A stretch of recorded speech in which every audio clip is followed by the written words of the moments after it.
Hello, book lovers, and welcome to Book Talk Radio Club. Jess and Keith Flaherty are one of those married couples sitcoms never get right. They've been together for over 20 years and still can't get enough of each other's company. So much so that they wrote and published a fantasy novel together. Always Darkest, published in June 2017, recently won Book Talk Radio Club's Best in Fantasy Award. They live in the beautiful mountains of Vermont with their two children, three cats, a dog, and an immortal guinea pig. Jess has worked in newspaper and art publishing, freelance writing, cake decorating, and in addition to writing and editing, she works as a program manager for a residential psychiatric treatment and transition program for young adults. Keith spent many years as a chef and business manager and now runs a quaint country store.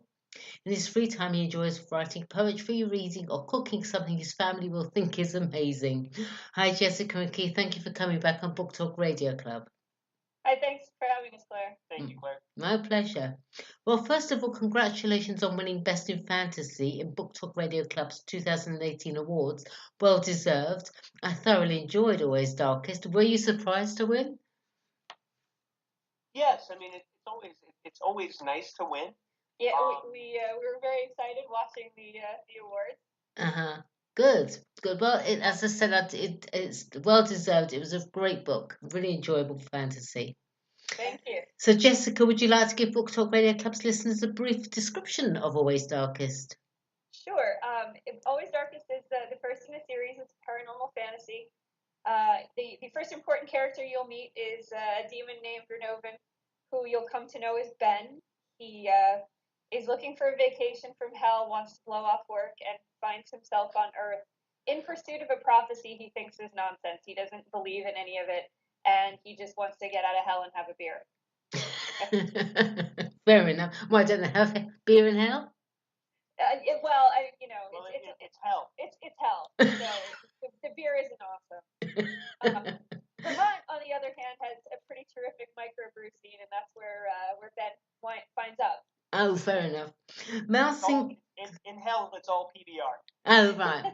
And on Earth, he starts encountering humans that are more and more enmeshed in this prophecy that he thought was false. And unfortunately, or fortunately for him, he finds himself in love with the subject of it, a young woman named Mal, who is not only a half angel, but is the last in the direct line of Jesus and Mary Magdalene. And the two of them sort of wind up moving forward together as this prophecy unfolds, and meeting all kinds of angels and demons and getting themselves into all sorts of trouble. Mal Sinclair falls, so we know she falls in love with Ben, who is taking a vacation from hell for some beer. Let's add that. Jessica, what kind of person is Mal? Give me a description of the character of this woman who is dating a demon and doesn't know it. Mal is young. When we meet her for the first time in the book when she's only about 3, but when we really start to get to know her, she's 18, she's a senior in high school, and she's really settled down in a home for the first time. She's been on the move with her dad, who she has only ever known as an artist, living in a camper, homeschooling, traveling from place to place, and having sort of an idyllic existence, albeit without a mother. And she's very, very bright. In some ways very naive, and in other ways extremely worldly. Like any 18-year-old. Mm-hmm. Yeah. And she has this tremendous capacity to love that, should be pretty genetically obvious.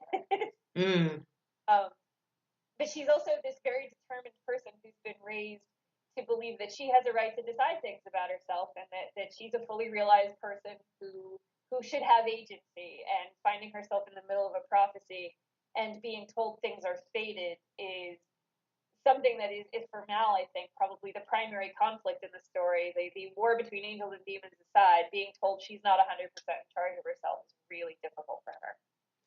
Keith, I see from the description of Always Darkest on Amazon that you asked yourselves, what if the good guy was a demon? I mean, that's a twist. Normally the demons are the bad guys. Tell me about that.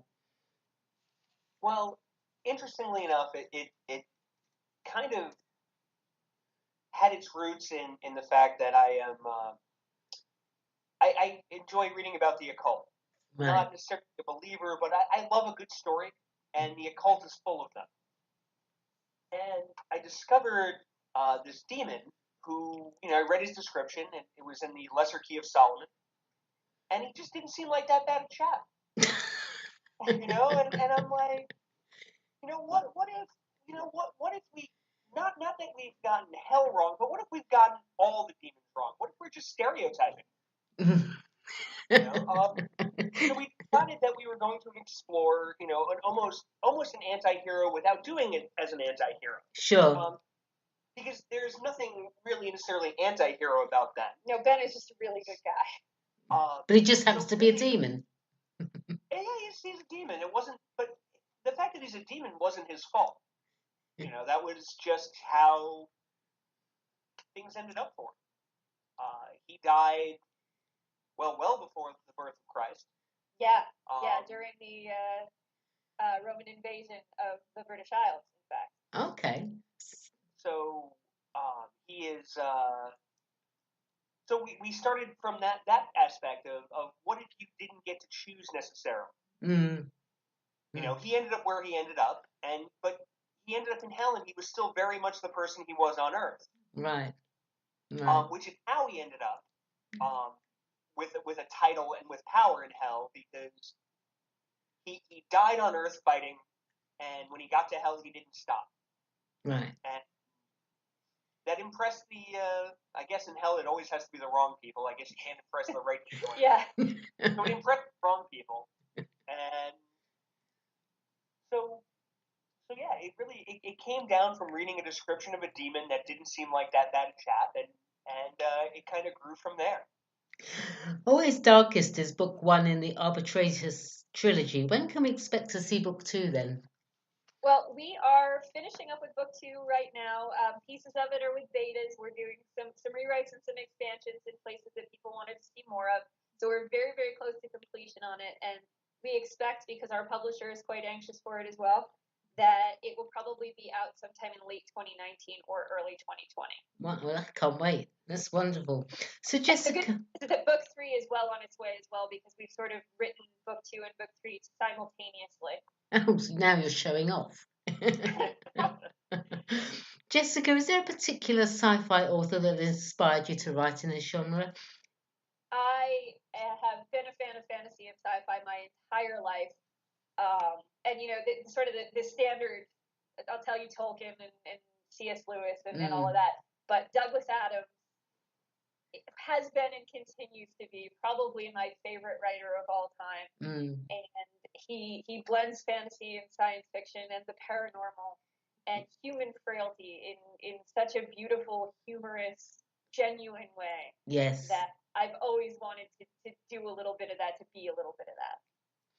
Let's go on to talk about the yearly 12 Days of Thickness. Keith, what's all that about? Well, it started 2 years ago, so this was our second installment, and I think it was about 2 years ago. Jess and I decided that between writing the book and working and raising a family, we just had too much free time on our hands. So why not write 12 short stories in 12 days? Right. And then, it started out really just as a way to promote our writing, to put just some free content out there for people to read. And so the 12 days, last year, 11 of the 12 stories were all world building, and this year, all 12 in some way featured a character or from our book to give you a little bit more backstory, to give you a bit more flavor for that character that you don't get in the novel. Right. Some origin stories. Clever. So really, it started out as a way just to really, the more you have out there for people to read, the more likely people are going to find your work. Yeah, absolutely. Absolutely. And we've decided to even go above and beyond that, and to really take that opportunity to grow our entire world, so that maybe you could not only read a sample of our writing, but maybe fall in love with Ben or Mal, or heck, I don't care if you come to us because you really just loved Lucifer. It's fine. All comers. Why Thickness though? Oh, as sort of a riff on the 12 Days of Christmas. Okay, yeah, I gathered that, but okay, so fine. So little fictions for the holiday. We thought holiday themed stories were a little more accessible, a little less dark than some some of our usual. And we decided to do it. We do it starting, the 12 nights before Christmas, and we do a 13th story on Christmas Day, a little bonus story. That are the bonus story is 100% Christmas themed. Right. This year it was a missing scene from Always Darkest. The year before we gave everybody a little preview chapter of something we were working on for book 2. Right. Right. So, I mean, you've got some short stories soon to be published. I mean, is this to do with this 12 Days of Figmas, or is this something different? Is this a short novel, and is it, or are they fantasy or another genre? Well, we released the 12 Days of Figmas, our first ones, as a set on Amazon, so people can definitely find the short stories there. We also have some in-universe stories in anthologies by our publisher. Right. One is called Crimson Endings, and there's a short story in there about Mal's parents. Right. And another in an anthology called The Rider, and that's a character that people don't know all that well yet, but he's important in the universe. His name's Asher. We will be releasing this year's 12 Days of Figmas. And we also have a short story about Ben that we released since the last time we talked, called Something's Gotta Give. Right. And that's a little bit of backstory for Ben when he was still on Hell's payroll. Yeah, he comes to Earth for a very important collection, and of course, it doesn't go as planned, because if it did, it would be a much shorter story. Lovely. Excuse me. The Vermont Fantasy Sci-Fi Convention is coming up in late April this year. Will you be attending as exhibitors or visitors, Jessica? We will be attending as exhibitors. This will be our first convention. It's April 27th and 28th at the Champlain Valley Exposition in Essex, which is near where Always Darkest is set. So right. That'll be fun.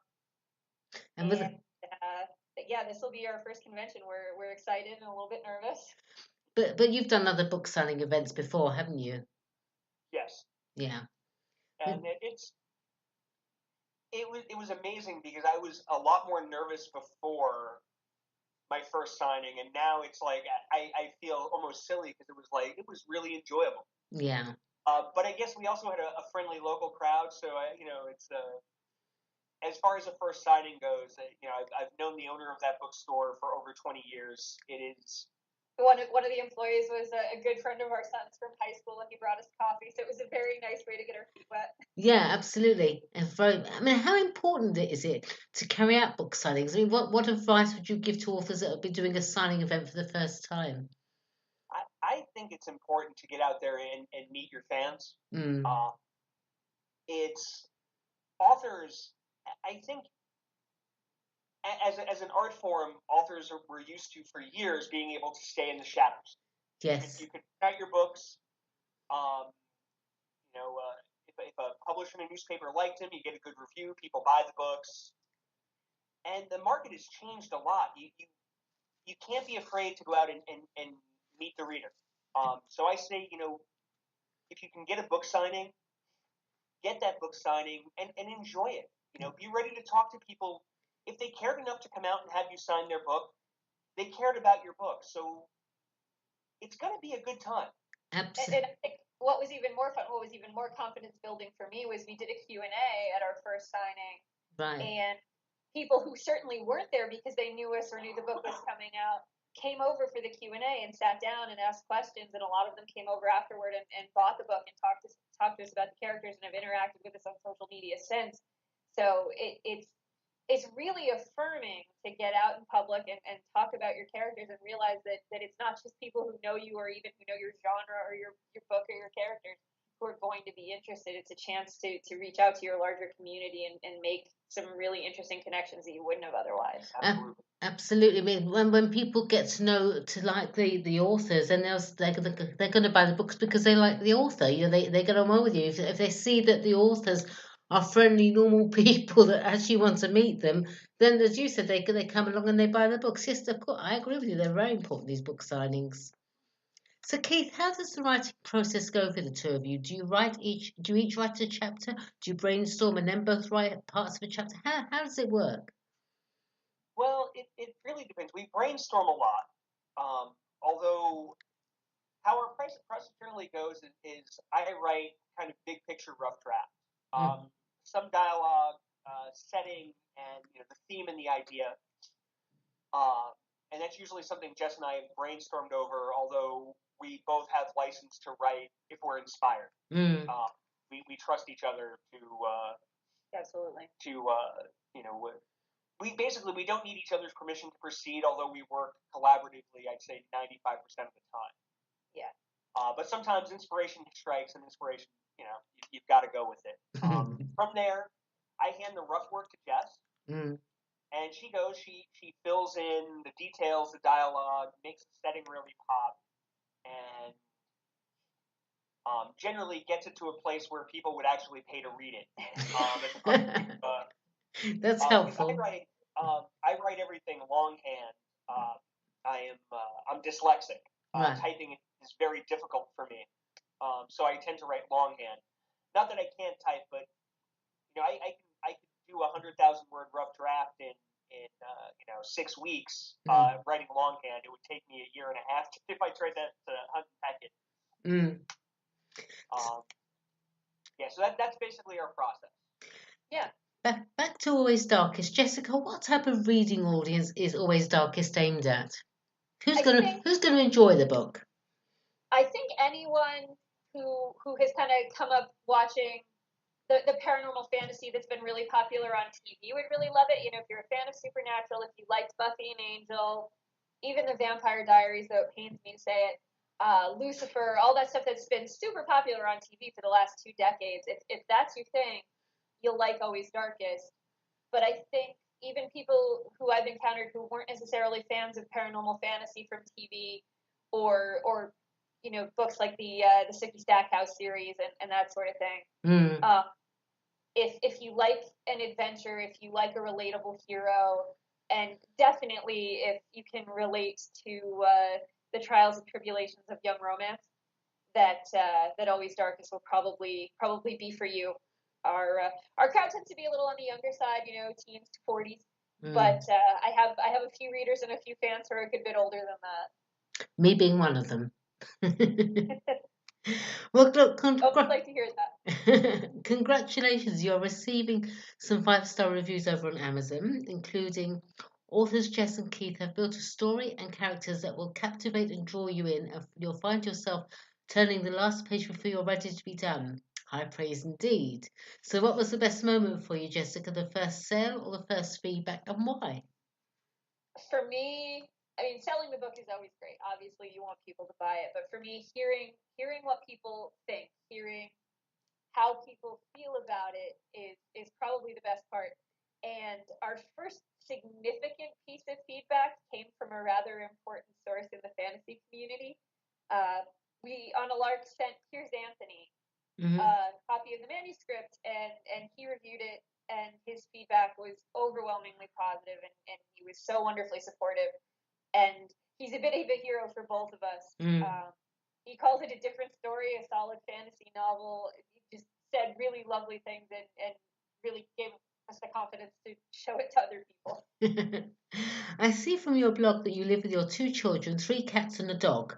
Jessica, you work as a program manager for a residential psychiatric treatment and transition program for young adults. Keith, you run a Queen Country store. The question I have to ask, of course, is how on earth do you find the time to write, let alone collaborate? I'm a firm believer that you make time for what's important to you. And something, this was years ago. I was really busy at work, and I was kind of grousing a little bit about not having enough time. And Jess looked at me and she's like, you have the same hours in the day that Helen Keller had. And I was like, yeah, you're right. So it comes down to attitude. If you want to get something done, you'll generally find a way to get it done. Absolutely. Well, yeah, and for us, a lot of people think like, oh, the writing is work, and the collaborating on it is work, and it can be for sure. But we enjoy spending time together so much, and we really enjoy the creative process together, and what that creative process has meant to us as a couple. It forces you to hash out ideas in creative ways, and I think doing that over a piece of fiction makes it easier to do it in those little moments of everyday life in a way that's enhanced every aspect of our lives. Lastly, and very important, where can Book Talk Radio Club listeners purchase Always Darkest? You can definitely find Always Darkest on Amazon, Barnes & Noble. You can find it through our publisher, Crimson Cloak, or you can visit us on Facebook. We are jkf.demonsrunlit on Facebook, and we have a store set up there. Wonderful. All right. Well, thank you, Jessica and Keith. Please come back on Book Talk Radio Club when you've published book 2. Can't wait to read it. I'd love to chat with you and hear more. In the meantime, good luck for the future. And thank you, everyone, for listening to Book Talk Radio Club. Thank you, both of you.